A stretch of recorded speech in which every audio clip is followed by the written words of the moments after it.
যুদ্ধ জয় করেছে, এই বেডশিটটা ওদের জন্য নিলাম। Welcome back to our channel doctor Gini Rose নাম চাই তোমাদের সবাইকে স্বাগত। গুড মর্নিং বন্ধুরা, কেমন আছো তোমরা সবাই? অনেক দিন বাদে তোমাদের সাথে কথা হচ্ছে। এখন সকালবেলা, তো রাতুলকে ডিম সেদ্ধ দিয়ে দিয়েছি আর আমিও আমার এই যে পোচ করে নিয়েছি। আমি খুব একটা ডিম সেদ্ধ খেতে ভালোবাসি না, তাই পোচ বানিয়ে নিয়েছি আর ছেলেকেও খেতে দিয়ে দিয়েছি। ছেলে পড়াশুনো করছে, তো অনেক দিন বাদে তোমাদের সাথে কথা হচ্ছে। একটা ভিডিও এর আগে পোস্ট করেছিলাম, তবে সরাসরি খুব একটা কথা হয়নি তোমাদের সাথে। তো রেনোভেশনের জন্য এতদিন কিচ্ছু করতে পারিনি, মানে গানটাও ঠিকঠাক হয়নি, গিটার ঠিকঠাক হয়নি। তো আজকে অনেকদিন বাদে সুমনের কাছে গিটারটা নিয়ে বসবো। সুমন এসছে, সুমনের কোনো দোষ নেই। সুমন ছেলেকে করিয়ে চলে গেছে, আমি বুঝতে পারিনি ঠিকঠাক। তো আসলে ফ্ল্যাটে ছেলেকে করিয়ে চলে যাচ্ছিল, তো বাড়িতেও এসছি 1-2 সপ্তাহ হলো, কিন্তু তাতেও কি হয় জানো তো, একবার বাড়িতে ঢোকার পর অনেক কাজ থাকে, তো বসতেই পারিনি। আজকে অনেকদিন বাদে সুমনের কাছে গিটারটা নিয়ে বসবো, বেশ ভালো লাগছে। আর তোমরাও ব্লগটা দেখতে থাকো। আশা করি এবার আস্তে আস্তে ব্লগগুলো পোস্ট করতে পারবো। অনেক ব্যস্ততার মধ্যে ছিলাম বলে করতে পারিনি, সরি, তোমাদের কাছে ক্ষমা চেয়ে নিচ্ছি। তবে এবার থেকে তোমরা ব্লগ পাবে। চলো ব্লগটা দেখতে থাকো।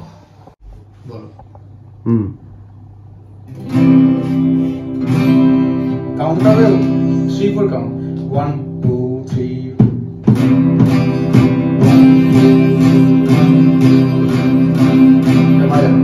এটা গান করছি।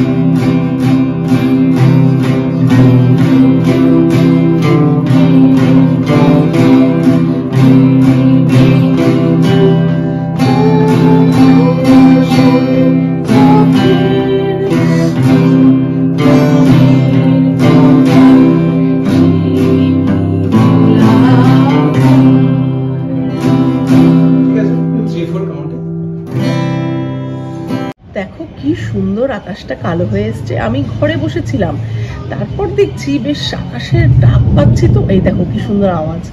তো তারপরে বাইরে বেরিয়ে দেখি আকাশ পুরো কালো হয়ে গেছে। আসলে এই কদিন যা বৃষ্টি হচ্ছে না, রাতের দিকেই হয়েছে, সকালের দিকে খুব একটা বৃষ্টি হয়নি, পাইনি আমরা এখানে শ্রীরামপুরে। তো ভালোই হলো, বৃষ্টিটা হবে। আর আমি চিংড়ি মাছটা আজকে ফ্রিজ থেকে বারও করেছি, ভাবছিলাম এই গরমে চিংড়ি মাছ করব, তারপরে ভালোই হয়েছে বৃষ্টি আসছে, চিংড়ি মাছটা মজা করেই খাবো। আর এই গাছটা দেখো, এই গাছটা আসলে অনেক দিনের একটা গাছ, কিন্তু এই গাছের না পাতা পড়ে সবার বাড়ি খুব নোংরা করে। মানে ধরো এই যে তোমরা ফ্ল্যাটটা দেখতে পাচ্ছ, এখানেও নোংরা করেছে, আমার বাড়িও নোংরা করে, বা কাকিমাদের বাড়িতেও খুব পাতা পড়ে। তো গাছটা খুব নোংরা হয়, পাতা পড়ে সবার বাড়িতে আশেপাশে। তো সবাই বলেছিল পাড়াতে যে গাছটা কাটার জন্য, কিন্তু আমি আর রাতুল খুব একটা রাজি ছিলাম না। আসলে দেখো এত বড় একটা গাছ কেটে ফেলবো, তো আমার আর রাতুলের একটু মানে মতামত ছিল যে ঠিক আছে তোমরা কেটো না, তোমরা এটাকে মানে ছেটে ফেলো, মানে গাছপালা যদি বেশি বেড়ে যায়, মানে পাতা একটু ছেটে ফেলো, কিন্তু কেটে ফেলো না। তো যাই হোক, ওরা আমাদের মানে প্রস্তাব রেখেছে এবং কাটেও নি। দেখো বৃষ্টি হচ্ছে না, এর কারণ তো আমরা গাছগুলো কেটে ফেলছি না। তো এত বড় একটা গাছ কাটার কোনো মানে আমার তো মনে হয় না দরকার আছে। তো যাই হোক, বৃষ্টি আসছে, বেশ মনে আনন্দ হচ্ছে। যাই দেখি, নিচে গিয়ে রান্নাটা সেরে ফেলি।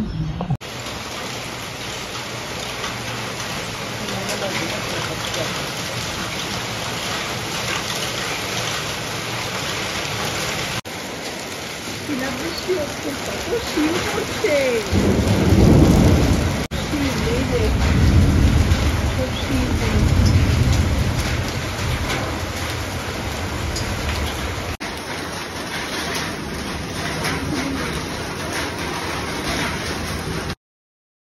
ছোটবেলায় শিল পড়লেই সেই শিলগুলো কুড়িয়ে কুড়িয়ে জমা করে খাওয়ার আনন্দটাই আলাদা ছিল। তখন আসলে খুব ছোট ছোট ব্যাপারে আমরা আনন্দ পেতাম। শিলাবৃষ্টি হলে গাছের কাঁচা আমগুলো পড়ে যেত, আর আম কুড়োনোর আনন্দ সে বলে বোঝানোর নয়। তারপর বৃষ্টি শেষ হলে আম গোনা শুরু হতো, কে বেশি আম কুড়োতে পারলো সেই নিয়ে কম্পিটিশন। আজকে বললাম না, চিংড়ি মাছের নতুন একটা রেসিপি করব, তাই ছাদ থেকে চটপট নিচে নেমে রান্নাঘরে চলে এলাম। একটু সর্ষে আর মৌরি পেস্ট করে এই কাজুর মধ্যে মিক্সিতে দিয়ে দিলাম। এবার এতে 2 চামচ টক দই দিলাম। এবার এটাকে মিক্সিতে পেস্ট করে নেব। অন্যদিকে চিংড়িগুলোকে নুন হলুদ মাখিয়ে কড়াতে সাদা তেলে অল্প ভেজে তুলে নিলাম। অন্যদিকে একটা পাত্রে জল গরম করে নারকেল কোড়াটা দিয়ে দিলাম। একটু 2-4 মিনিট অপেক্ষা করে মিক্সিতে পেস্ট করে নিলাম। অন্যদিকে কড়াতে সাদা তেলে তেজপাতা, শুকনো লঙ্কা, এলাচ দিয়ে 2টো মাঝারি সাইজের পেঁয়াজ বাটা দিয়ে একটু নেড়ে নিলাম। এবার এতে সব ড্রাই স্পাইসেস যেমন হলুদ গুঁড়ো, লঙ্কা গুঁড়ো, ধনে গুঁড়ো, জিরে গুঁড়ো, গরম মশলা গুঁড়ো আর শেষে নুন দিয়ে নেড়েচেড়ে কাজু, সর্ষে, মৌরি আর দইয়ের যে পেস্টটা করেছিলাম সেটা দিয়ে দিলাম। একটু নেড়ে নিয়ে অন্যদিকে নারকেলের দুধটা ছেঁকে এতে দিয়ে দিলাম। অল্প নারকেল কোড়াও অ্যাড করলাম। হ্যাঁ, একটা জিনিস বলতে কিন্তু ভুলেই গেছি, চিনি অ্যাড করেছি। সব শেষে ফ্রেশ ক্রিম অ্যাড করলাম আর সুন্দর সুন্দর গরম গরম চিংড়ি মাছ নামিয়ে নিলাম। ঝিঙে শুক্তো, চিংড়ি মাছ আর মিষ্টি দই। মিষ্টি দইটা রোজ থাকে না, আজকে আনা হয়েছে। এই যে চিংড়ি মাছটা দেখতে ভালোই হয়েছে, দেখি খেয়ে কেমন।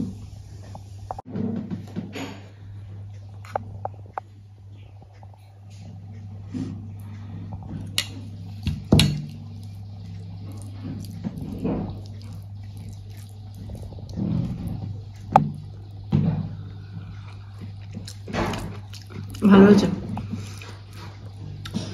বেশ ভালো হয়েছে। না, আর নারকোলটা দিয়েছি, নারকোল কুচিটা দেওয়াতে ওটা ছিল না রেসিপিতে, তো নারকোল কুচিটা দেওয়াতে দেখছি বেশ ভালো লাগছে, নারকোলগুলো মুখে পড়ছে। চিংড়ি মাছ খেয়ে একটা ভাত ঘুম দিয়ে উঠে দেখলাম বাইরে ঝমঝম করে বৃষ্টি পড়েই চলেছে। আমার আর রাতুলের আজ একটা প্ল্যান আগে থেকেই ছিল, আজ ব্যারাকপুর যাব। কেন সেটা তোমাদের একটু পরে বলছি। এই বৃষ্টির মধ্যে দুজনে ছাতা হাতে বেরিয়ে পড়লাম। টোটো ধরে সোজা পাড়ঘাটে, সেখান থেকে লঞ্চের টিকিট কেটে নিলাম। পারাপার হয়ে অটোতে উঠে পড়েছি। গন্তব্য দাদা বৌদির বিরিয়ানি। অটোর সামনে যে বসেছো, চলো চলো আমি একটা দিয়ে দেবো।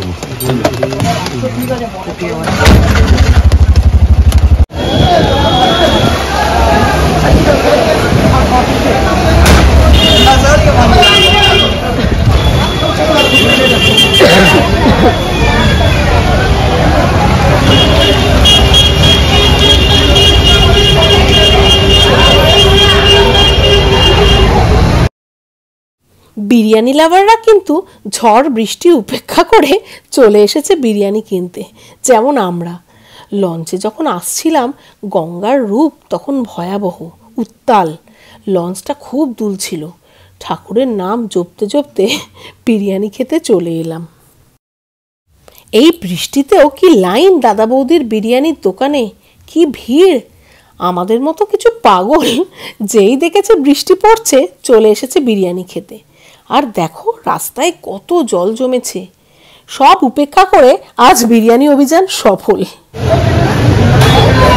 বিরিয়ানি নেওয়া হলো, যুদ্ধ জয় করেছে। আমরা যুদ্ধ জয় করে ফিরছি দাদা বৌদির বিরিয়ানি। এই বৃষ্টির মধ্যে ব্যারাকপুরে এসেছি, কি জল জমেছে তার মধ্যে। তবে এখন একটু বৃষ্টিটা কমেছে, এখন বাড়ি ফেরার মুখে। কত চেনা মানুষের সাথে দেখা হচ্ছে। সবাই জিজ্ঞেস করছে, স্যার ব্যারাকপুরে কোথায় এসেছেন? আমরা লজ্জায় বলতে পারছি না এই বৃষ্টিতে বিরিয়ানি কিনতে এসেছি। ভাগ্যিস একটা ব্যাগ আমি নিয়ে গেছিলাম, তার মধ্যে বিরিয়ানির প্যাকেটগুলো লুকিয়ে ফেলেছি। ব্যারাকপুর থেকে ফিরে সোজা গাড়ি নিয়ে আবার, মানে আমরা তো ব্যারাকপুরে গেছিলাম টোটো করে, ওখান থেকে আবার ফিরে তারপর বাড়িতে গিয়ে গাড়িটা নিয়ে তার মধ্যে কিছু জিনিস আনার ছিল সেগুলো নিয়ে ফ্ল্যাটে এলাম। ফ্ল্যাট থেকেও কিছু জিনিস নেওয়ার ছিল সেগুলো নিয়ে এবার ফিরে যাচ্ছি। কিরকম অন্ধকার অন্ধকার লাগছে না? হ্যাঁ, এই যে মাইসোর পাক কে দিয়েছে বললে তুমি? বৌদি। বৌদি দিয়েছে। এই যে বৌদি, মানে শিখা বৌদি। সেই শিখা বৌদি আমরা খুব ভালোবাসি, মানে রাতুল আর আমি দুজনেই খুব খেতে ভালোবাসি। আগেও একবার দিয়েছিলেন, এবারেও পাঠিয়েছেন। উনি বোধহয় ব্যাঙ্গালোরে থাকেন না? হ্যাঁ হ্যাঁ হ্যাঁ। দাদা বৌদির বিরিয়ানির ওখান থেকে মেটে, এটাও নিয়ে আসা আছে, মেটে কারি নাকি রাতুল বললো। এটা খুব রাতুল ভালোবাসা, ছেলেও ভালোবাসা, এটাও নিয়ে এসেছে। রাতে ব্লগটা শেষ করতে একদম ভুলে গেছিলাম, অনেকটা রাত হয়ে গেছিল, তাই আজকে আবার সকাল থেকে শুরু করেছি। গুড মর্নিং সবাইকে, কেমন আছো তোমরা? আজকে আসলে বাড়িতে একটা ছোট্টখাট্ট অনুষ্ঠান আছে। আমার দেওর আর জায়ের আজকে 1 বছরের বিবাহবার্ষিকী, তাই বাড়ির লোকেদের নিয়ে একটা ছোটোখাটো অনুষ্ঠান আছে, ওদের জন্যই একটা গিফট কিনতে বেরিয়েছি। তো এখন যাচ্ছি গিফট কিনতে। আর হ্যাঁ, তোমাদের একটা কথা কাল বলতে ভুলে গেছি, কালকে দাদা বৌদির যে বিরিয়ানিটা এনেছিলাম তার 1 প্যাকেটের দাম ছিল 320 টাকা, মাটন বিরিয়ানি। আর যে মেটে চচ্চড়িটা এনেছিলাম তার 1 প্যাকেটের দাম ছিল 260 টাকা। তো খুব ভালো ছিল, জানো তো, বিরিয়ানিটা খুব ভালো ছিল। অনেকেই বলে বসে খেলে দাদা বৌদির বিরিয়ানিটা ভালো হয় আর নিয়ে এলে ভালো হয় না, কিন্তু সত্যি কালকে বিরিয়ানিটা খুব ভালো ছিল, এনজয় করেছি। আর মেটে চচ্চড়িটা সত্যিই দারুণ ছিল, তো তোমরা ট্রাই করতে পারো। চলো এখন যাই গিফটটা কিনে আনি। এই বেডশিটটা ওদের জন্য নিলাম, দেখে বেশ ভালো লাগলো প্রিন্টটা, তাই ওদের জন্য এটা নিয়ে নিলাম। এই ফিরছি, বাজার বেডশিট সব কেনা হয়ে গেছে, এবার বাড়ির পথে। চলো আজকের মতো ব্লগটা এখানেই এন্ড করছি, দেখা হবে নেক্সট একটা ইন্টারেস্টিং ব্লগে। সাবস্ক্রাইব করো, শেয়ার করো আর কমেন্ট করতে ভুলো না যেন। আর ব্লগটা ভালো লাগলে অবশ্যই লাইক করে দিও। চলো টাটা, বাই।